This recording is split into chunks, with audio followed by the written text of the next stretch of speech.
and it was a poll of Republican caucus goers. And they gave them a list of all the Republican and Democratic presidential candidates. And so Senator Barack Obama was third among Republican caucus goers.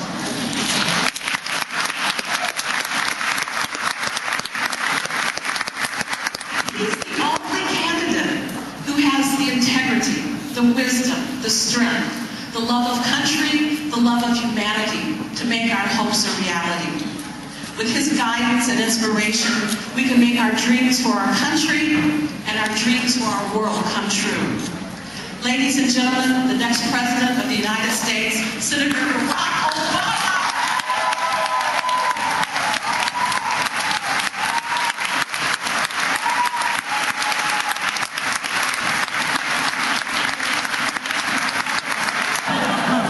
It was a little warmer. We could have a rally outside. We had to move indoors this time.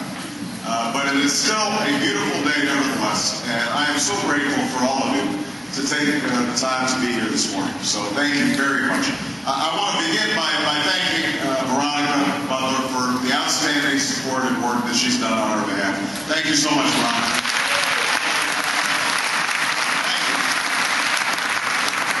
I also want to make mention, many of you know that I now live in Chicago, but I'm not originally from Chicago. I moved to Chicago after college because I was interested in working at the grassroots to help communities that had fallen on hard times.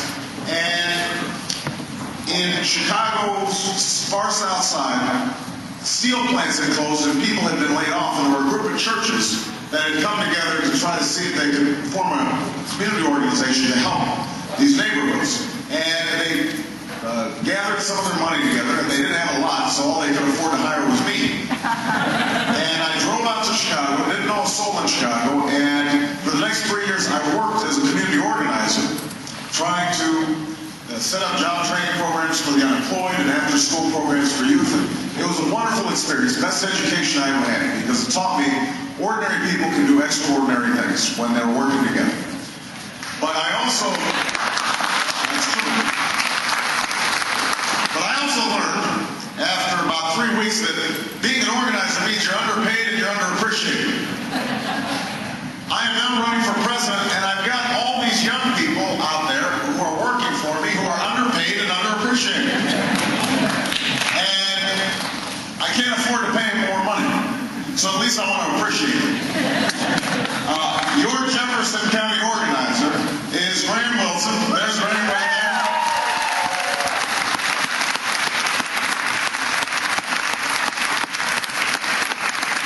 Job today, on behalf of Graham, is to make sure that I'm so persuasive and convincing that if you have not already signed up to be a supporter and to caucus for us on the January 3rd Iowa caucus, that you say, I'm in, and you fill out one of these supporter cards and you give it to Graham.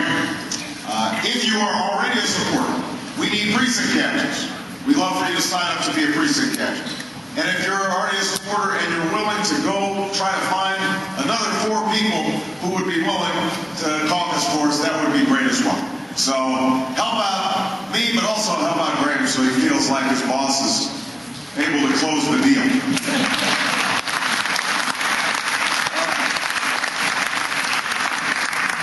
So since I was last in Fairfield, we have been traveling all across the country, talking about what's next for America. And I have to tell you, we continue to have these enormous crowds. I mean, we've had 10,000 people in Iowa City and 7,000 people in Ames, Iowa. We've had 4,500 people in Davenport. Huge crowds. And what's inspiring about the crowds is not just their size, but it's the makeup of the crowds. Because we get people from all walks of American life. We've got young people and old people. We've got people of every race, every religious faith. We've got Democrats and independents. And yes, we even have some Republicans. I know this because they whisper to me as I'm shaking hands. They say, I'm a Republican. But I support you. And I say, thank you.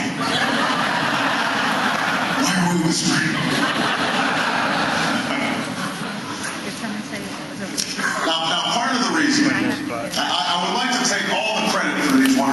but let's admit it. Part of the reason people are coming out is people desperately want the George Bush presidency to come to an end. They are ready.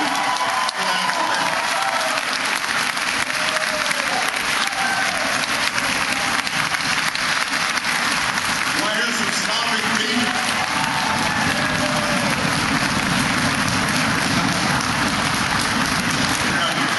Yeah, some stomping feet. Hadn't heard that before. You really want them to go. We're tired of an administration that treats our Constitution as a nuisance instead of the foundation of our liberty and our democracy. We're tired of an administration that has economic policies that seem just to widen the divide between haves and have-nots in this country. We're distressed by the lack of progress on critical issues like healthcare and education and energy. And most of all, we are sick and tired of a war that should have never been authorized and should have never been waged, that has cost us billions of dollars and thousands of lives, and has not made us more safe. It's not made us more safe, but it's fundamentally diminished our standing in the world. People are tired of a politics based entirely on fear instead of based on hope and optimism for the future. But, I think part of the reason that you're here today is not just because you're against something, but you also want to be for something. Right? People want some affirmation that we still have the capacity as a nation to rally together around a common purpose, around a higher purpose. And people, I believe, recognize in this election, at this moment, it is not sufficient for us just to change political parties in the White House. We also have to change how business is done in Washington. We have to change our politics.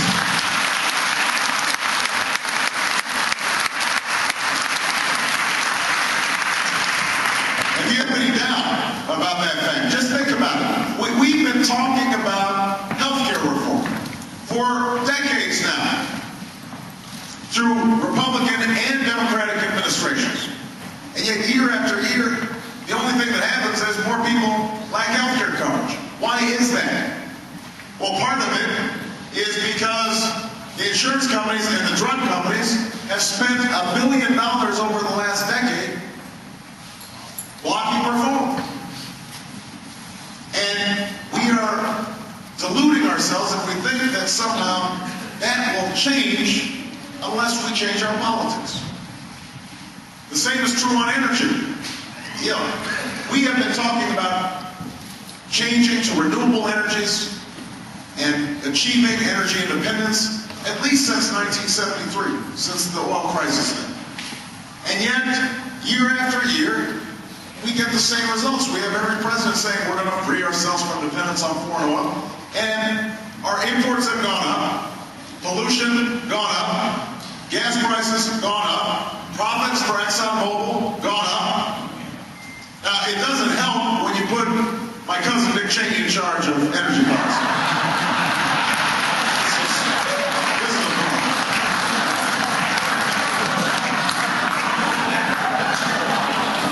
I've been trying to hide this for so long.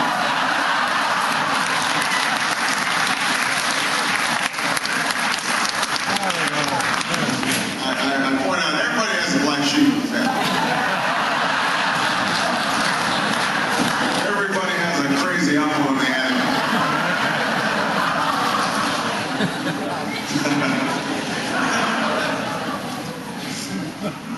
But Dick Cheney, when he was put in charge of energy policy for the Bush administration, he met with the renewable energy groups once. He met with the environmental groups once. And then he met with the oil and gas companies 40 times.